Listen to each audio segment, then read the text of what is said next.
El estructuralismo surge en el siglo XX como una corriente del pensamiento humano e influye directamente en disciplinas como la lingüística, la historia, la psicología y la antropología. Es en la década de los 60 cuando se posiciona el estructuralismo como el planteamiento de Levi Strauss, quien realiza una reflexión desde la perspectiva del método. Para algunos autores, el estructuralismo no es propiamente una escuela, sino un enfoque metodológico para el estudio de ciencias sociales, como la antropología cultural, la lingüística, la historia, la psicología de Gestalt y otras.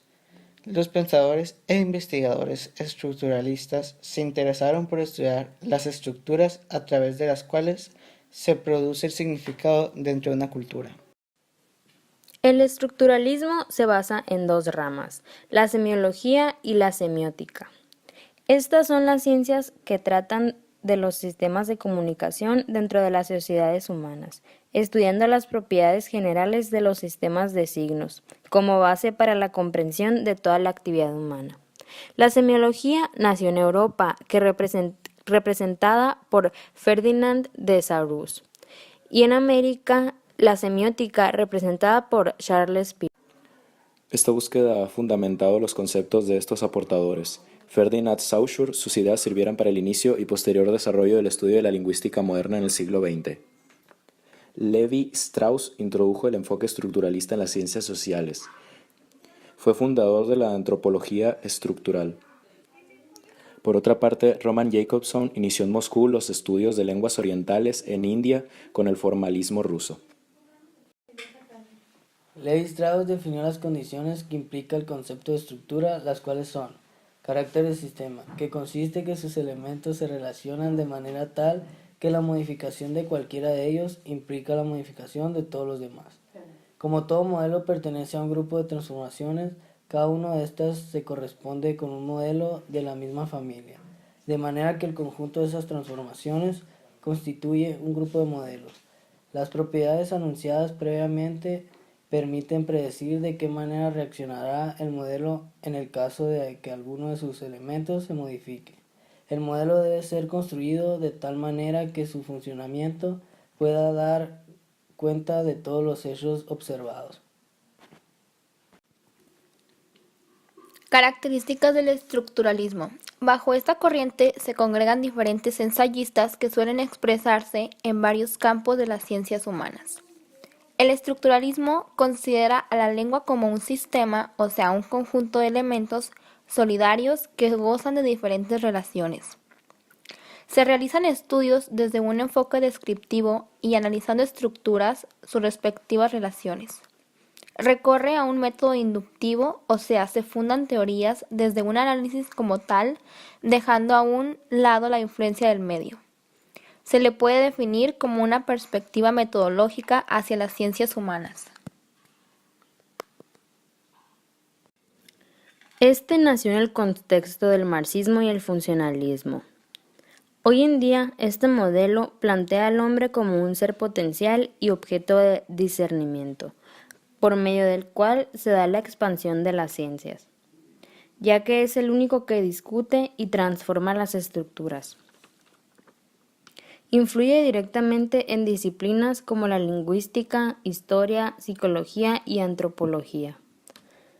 Este concepto entiende la comunicación como un sistema de estructuras directamente relacionadas entre sí con fines determinados. El estructuralismo escuchó varios sistemas de diversas clases, lingüísticos, sociales, económicos, etc. Estudia estructuras y que éstas se entiendan como sistemas o conjuntos de sistemas que tienen carácter de totalidad, transformaciones y autorregulaciones.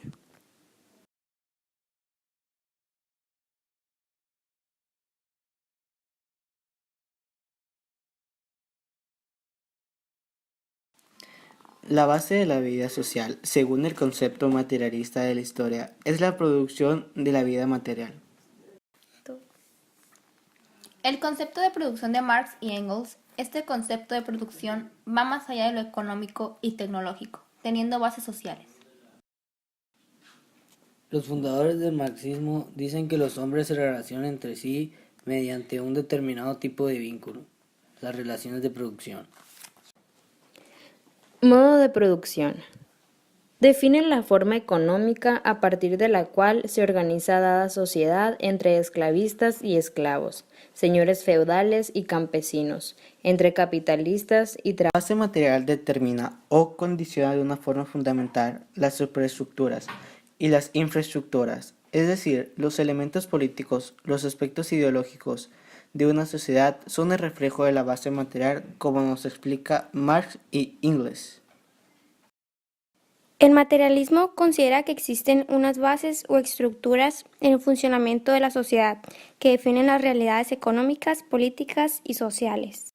Se llama superestructura a los elementos políticos, ideológicos y culturales de una sociedad determinada. Engels señaló sobre las implicaciones deterministas. Hemos tenido que hacer demasiadas énfasis en el papel determinante de la economía, precisamente para contrarrestar las visiones espiritualistas, que intentaban fundamentar y sustentar el principio de la independencia del Estado, con respecto a las contradicciones económicas y sociales. La existencia entre la base material de los procesos históricos y el papel que desempeña el Estado en las instituciones políticas es uno de los elementos más beneficiosos y más interesantes a la concepción materialista.